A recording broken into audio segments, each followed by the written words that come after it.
kasi baka makalimutan natin, mayroong hayop na may pangil na halal kainin. Anong halal kainin? Daba.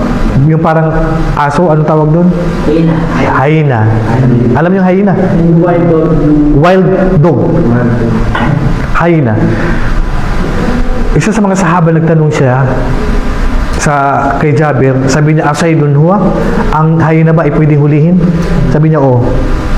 Ana akulu minhu? Sabi niya, pwede bang kainin yan? Sabi niya, oo.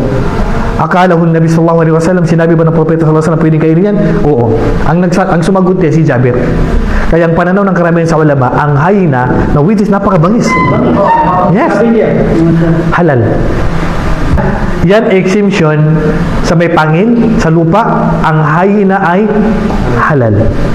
Pero hindi ibig sabihin, pag sinabing halal, ay inutusan ko kayong kainin. Kasi hindi lahat ng tao kayang kainin ng isang bagay na halal. Ang mahalaga, alam mo yung batas. Hindi ko sinabing kainin mo.